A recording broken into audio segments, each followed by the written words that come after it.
This is the Value Investor Podcast with Tracey Reineck. All things value, all the time. Welcome back, value investors. So the big issue on everybody's mind here in 2024, at least in the summertime, is small caps. Are they coming back into vogue? I know it's hard to believe because those of us who've been invested in them haven't seen much results in recent years. They've been lagging the large caps and even the mids. It's been kind of depressing to be in them, to be honest. And even if you go back 10 years, they're still lagging. But you know us here at the Value Investor, we care about the small caps because small cap value stocks are the best performing stock asset class of the last 100 years. You, again, would not know that based on the last 10 years, but that's how the cycle sometimes works. We get the outperformance in the large, and then we will see rotation back into the smalls, and it can last for a considerable period. It's just when you get these periods where it is underperforming, it's hard to believe that it could see that like massive outperformance. So I thought on today's episode, I would take a look at 5 small cap stocks. I did run a screen to find those, but also I wanted to talk about 2 of the ETFs you could buy if you're looking for small cap value. I've covered small cap value ETFs many times on the podcast. You can go scroll through the old podcast episodes to find those. The data in there is going to be a little off, obviously, but the list of those small cap value ETFs is going to be the same. There are differences amongst them. So we have the small cap 600 index. So some of the small cap ETFs track that, but we also have the Russell 2000 index, which is 2,000 stocks. Small cap 600 is just the 600. So you're going to be tracking slightly different portfolios with both of those. And which one you decide to track is kind of up to you. But the Russell, we're all talking kind of about the Russell right now, but it's a little bit harder to find 2,000 true small cap stocks to fit into the Russell. So it tends to track a little bit bigger for that reason. And you're going to see in a moment when I talk about some of these value ETFs that are available in those 2 areas, like the differences in the like weighted average in those portfolios. Okay, so I'm going to cover 2 ETFs to start off. The first one is the small cap value or small cap 600 value ETF. And that one is ticker S as in Sam, L as in Larry, Y, and then V as in Victor, SLYV, which makes sense because SLY is just the small caps. And then they plug a V for value on the end. I own this one in my own personal portfolio, and I have for a decade or more, perhaps, but I have rated it in recent years to buy some other things. It is in a IRA for me, and so it's a very small position now in that IRA, but I do still own it. So what is it? It is 462 stocks. It has a PE, average PE right now, 14.3. Price to book is 1.4. The weighted average in this one is 2.8 billion. And then they actually gave me data on the largest holding is 7.6 billion market cap. Smallest is 422 million. The yield is 2.2% and expense ratio of 0.15%.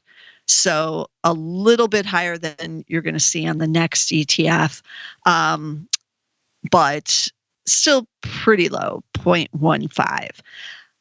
10 years as of June 30th, 2024 is a return of 7.05%, but after tax and sale of fund shares, it's 5.2%. So that's a big difference. So that's a 10-year annualized return. It's just 5.2%. Now, since inception on September 25th, 2000, it's actually 8.28%, and that's after tax and sales of fund shares. So those early 2000s, remember, after the dot-com bust, that was a time where value surged. And small cap value did pretty well as well in that decade, basically. So those early years helped with the overall return of this ETF. Now, what's in it? Financials make up the biggest grouping here, and it's pretty massive now. This is the value, and it's at 27.3%. That's really small cap banks are going to be in there. And maybe some insurance and a few other things, but small cap banks in a big way. Then we had industrials, 16.6%, consumer discretionary, 11.99%, real estate's at 9.5%, healthcare at 9%, information technology, 9.56%, materials, 4.88%, consumer staples, 3.85%, energy, 2.6% only for small cap value energy. Utilities, 2.39%, and then communication services. And remember that grouping includes like Facebook or whatnot, but they're big caps, so they won't be included in this. And that's just 2.3%. So financials, industrials make up the bulk of this. And that's why we get some underperforming, because we know what's happened with the banks over the last 10 to 15 years now. So keep that in mind if you're looking at SLYV, but also keep in mind when the banks finally turn, and they will at some point. That's just how it works. Might have to wait a while, but they will at some point. When they do, ETF like this is really going to surge. And so we really need those small cap banks to rally and in a big way, busting out to new highs for the small cap value to really do its thing. So we're waiting on that. Okay, so the second ETF is the Vanguard Small Cap Value ETF, and that is ticker V as in Victor, B as in boy, R as in Robert, VBR. I used to own this one, but I have sold it, so I no longer own this one. Let's see. This one has 848 stocks because this is tracking off of the bigger, Russell 2000 type of situation. So 848 stocks. The median market cap here is 6.8 billion. PE is 14.1 and price to book is 1.7. So again, it's hard to find 848 small cap value stocks. So they're going to trend to get some mid caps in there because you kind of have to. Expense ratio 0.07. So Vanguard's known for having the cheaper expense ratios. And if you're going to buy and hold an ETF, you do want it to be as cheap as possible. So this one's pretty cheap at 0.07. This one was inception January 26, 2004. So a little bit later than the SLYV. And 10-year return on this one, 7.88%. And 10 years, but after the taxes and the sale of fund shares, like we talked about with SLYV, it's 6.19. So that compares with 5.2 on the SLYV. So a little bit better performance and a lower expense ratio on this one. But again, it does include some of these larger types of stocks in here.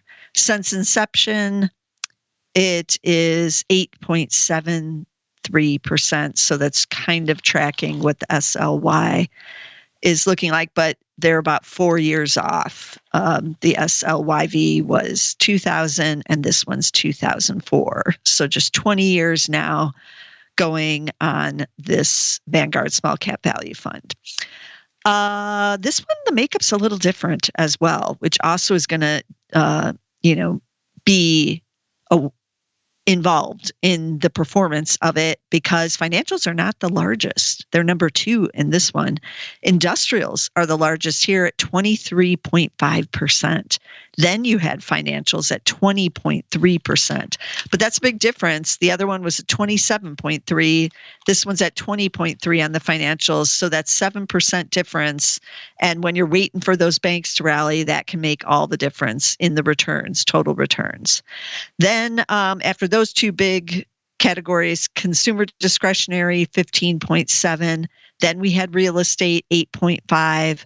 Healthcare, 6.2, technology, 6.2, basic materials, 5.7%, energy, 4.7%, utilities, 4.7, consumer staples, 3.5, and then telecom, 1%. So consumer staples, pretty similar in the two.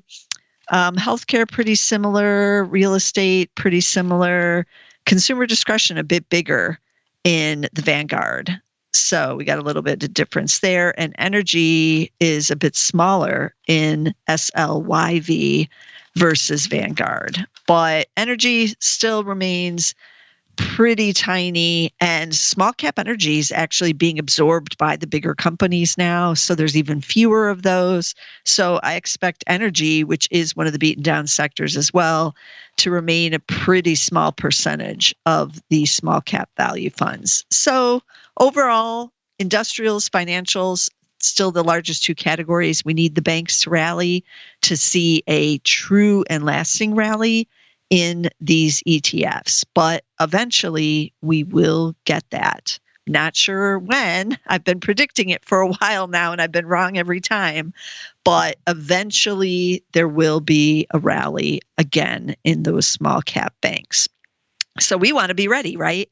But I know many of you don't really want to own the ETFs. However, they are the easiest way to own small cap value because it's just so difficult to find out what's going on with small cap stocks. There's very few analysts covering them.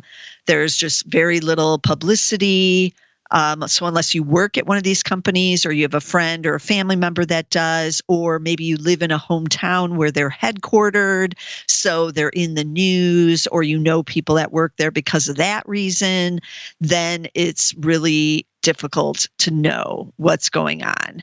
So it's just hard to pick winners in the small cap world, especially during these kind of depressed market, right? When the small caps truly do stage a big breakout rally, it's going to lift all boats. So then we'll feel like geniuses with our small cap picks. But when it's in these bearish type conditions, then we don't feel very smart at all. And so it's just very difficult to own individual small caps. But if you want to get ready for some kind of rally that may be coming, unclear that it is, but if it does, then you might want to look at some individual holdings. And I'm enjoying running the screens right now because I haven't really looked at small cap value stocks in a while because they have just basically been going nowhere. So this was new to run one of these screens. We haven't done so, like I said, in quite some time. Of course, I'm going to include the Zacks rank in this screen because that does give us the edge. To look for number ones or number twos, the strong buys or the buys means that at least an analyst is covering these companies, at least one, hopefully two or three perhaps, but we have at least one. And we have, something positive going on with those earnings estimates. At least, hopefully, they're on the rise. The analyst is adjusting the estimates higher. Something is going on. So I did screen for the number ones or number twos, of course, because that gives us the edge, like I said. And I ran one of the premium screens that I really do like, and it's called Small Caps with Big Growth. And that one looks for stocks over $5 because we really don't want those super small, penny stocks or even dollar stocks. So it looks over $5. It has a price to sales ratio under 1. The price to sales ratio is one of my favorite ways to look for value because it's really hard for companies to manipulate that. The sales are mostly the sales. With earnings, they could do little things here and there to get it like, a penny better than expected or that kind of thing. Or I don't know, they can play around a little bit more with the earnings side, but not so much with the sales because they are what they are. So a price to sales under 1 is cheap because that means we're getting the sales less than what we're paying for it. So a price to sales of, say, 0.7 means we're paying 70 cents for every dollar worth of sales. So that's on sale. This one also did look for the growth component, over 20% on the earnings growth for this year. And average volume traded over 100,000 because I didn't want it, again, to be super small. We have the Zacks rank of number 1s or number 2s. And then it originally looked for market cap up to 1 billion, but I am feeling like that is too small and it's going to be too narrow of a screen. So I changed it to 2 billion. And running this screen, I got 23 stocks. So it was that's a decent list of stocks to look through. And so it gave me some interesting ones. And then just kind of looking at it, I realized a lot of them are kind of in the retail side of things. So that's interesting as well. So let's dive right in. I'll tell you what 5 I picked out of the list. And the thing is with small caps, a few you may know, and there's at least 2 on this list that I did definitely know, and they'll be familiar to you too. But mostly when you look at the list, you're like, meh, never heard of most of these. That's how it works. That's how the small caps ride. So that's where the difficulty comes in, right? Because you really have to know yourself what is going on at these companies. So again, maybe they're just in your hometown and you drive by their manufacturing warehouse every day and you see their name on the side of the manufacturing warehouse. So you are aware of whatever company it is that's sitting right there. But for the rest of us, it is a learning experience. So tune into those conference calls if you're really interested in what's going on with these companies to find out what management is like and what they're saying. Okay, so let's dive right in. So there's Great Lakes Dredge and Dock. This one is ticker G as in George, L as in Larry, D as in dog, D as in dog, GLDD. They have a market cap of $625 million. They are the largest provider of dredging services in the United States. They have 200 specialized vessels. They're headquartered in Houston. They are Zacks number 2 buy stock. Price to sales ratio is 0.99. So it just barely got in underneath our cutoff there, but it still did. Year to date, the shares are actually up 21.4%. But as small caps go, it is pretty volatile and back and down and up and down. And so keep that in mind with small cap stocks. You have to have a strong stomach to own the individual holdings. So that's Great Lakes Dredge and Dock, GLDD. Then one of our favorites on the Value Investor podcast, at least when we did the one where it pays dividends, has returned. Hanes Brands, ticker H as in Harry, B as in boy, I, HBI. And you'll remember they were on a podcast I did about the dividends. They had paid it, I think, for like 10 years, 8 or 10 years.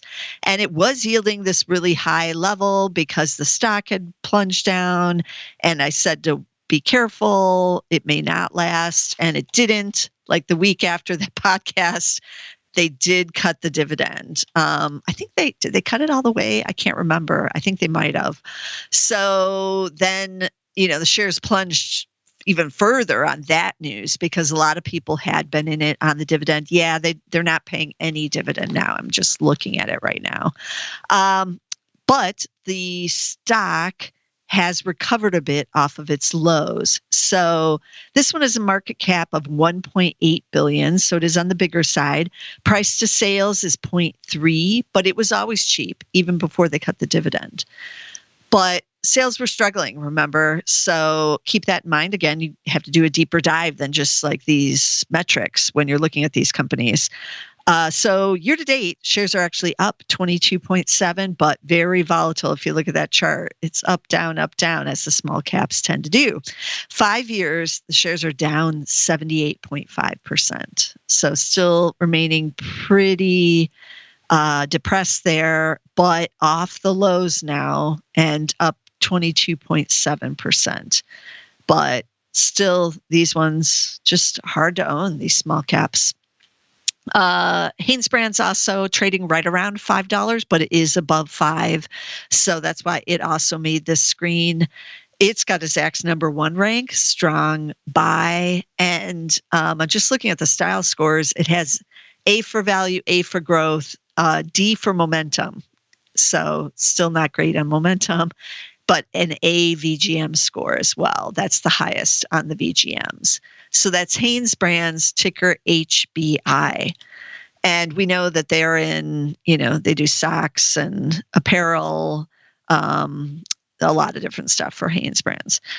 Okay, the next one is on retail, Land's End, ticker LE. They're mostly a digital retailer online, but they do have company-owned stores, and I do like their stores.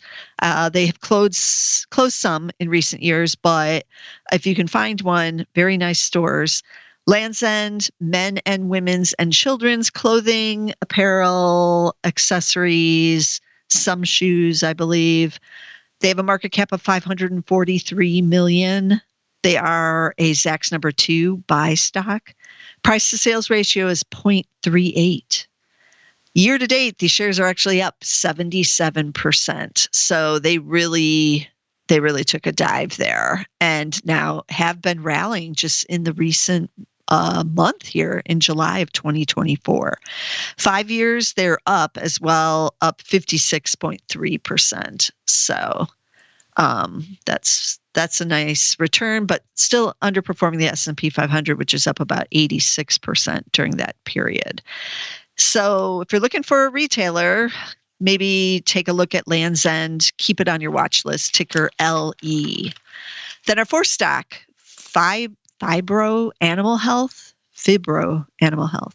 You know me, I'm probably saying it wrong. It looks like Fibro Animal Health, but ticker is more important. P as in Paul, A as in Adam, H as in Harry, C as in cat.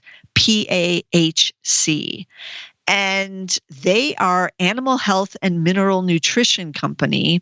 They have 780 product lines in over 80 countries, and they service 3,790 customers. So they're in poultry, swine, beef and dairy, cattle, aquaculture, and dogs. So this is like, when I first saw the stock, I thought that they were more like a Chewy, but that doesn't seem to be the case. They are a little bit broader than what Chewy is. They have a market cap of $771 million, price to sales ratio 0.77. They're a number 2 buy. Year to date, these shares are up 61.6%. Wow, the power of the small cap on that charge. A lot of these are up pretty big year to date, actually. But 5 years still down 41.9%. You can really see the long-term lag in the small caps with a lot of these. Fibro Animal also pays a dividend, yielding 2.5%. Dividend's a little bit rare with small caps because they just don't pay them as often. But this one does, 48 cents a share or 2.5% yield. Looks like the shares are kind of in the breakout mode, even though they're up 61%. They've been kind of treading water for a couple of months, but they are breaking out to a new 2024 high here. So keep that in mind, but you might want to keep this one on your watch list too, the ticker PAHC. Then we're going to wrap it up with Wolverine Worldwide. I have talked about them in the past, ticker WWW. So 3 W's. For some reason, I thought they were like a trucking company. Maybe it's the worldwide. That's throwing me off because a lot of like truckers or transportation have that in their name. But no, They are a leading marketer and licensor of branded casual, active lifestyle, work, outdoor sport, athletic, children's, and uniform footwear and apparel. They also license for several other brands, including Caterpillar, it looks like, and Harley Davidson. So if you buy clothing or t-shirts with Harley Davidson, it looks like maybe they make it. Their portfolio also includes Merrell shoes, Sweaty Betty, Hush Puppies, and Stride Right, among several others. So I think we're all pretty familiar with them. They were founded in 1883, so they've been around a long time. They have a market cap of just over $1 billion, $1.04 billion. Price to sales ratio is 0.5. They're number 2 buy. They're also based in Michigan, just FYI, in case you are interested kind of in where some of these companies are headquartered. Year to date, shares are up 44.1%. See what I mean about like these small caps? All of them were up. And I didn't even screen for that or, think I was going to get that. They're all up at least 21%. That's Great Lakes. Everything else is up year to date a little bit more than that. Haynes is at 22%, Land's End up 77%, Fibro up 41%, and now Wolverine up 44%. These are some big numbers, but 5 years, it's still down 67%. So it seems to me a lot of these small caps, especially the ones that ran into some difficulties, were sold off in the last couple of years, especially as those interest rates rose. Becomes harder for small caps to borrow, or they can, but borrow cheaply. They aren't able to do that. So a lot of the small caps sold off big the last 2 years, and now maybe have bottomed, turning it around. And now we're starting to see this rally in the small caps. Whether or not this holds, we'll see. But if the Fed is going to start cutting, that is beneficial to the small cap companies. And so we could definitely see these stocks take off further than what they already are doing, because as we know, they all have cheap price to sales ratios. So they're cheap on that metric, and some of them on several other metrics as well. So as you can see, it is an interesting group of stocks. And that's why it's a little bit easier on the small caps to just buy those indexes, either the just general small cap index or the value or growth. That you can do both, but get what you want in the actual indexes, because it's going to buy the basket of them.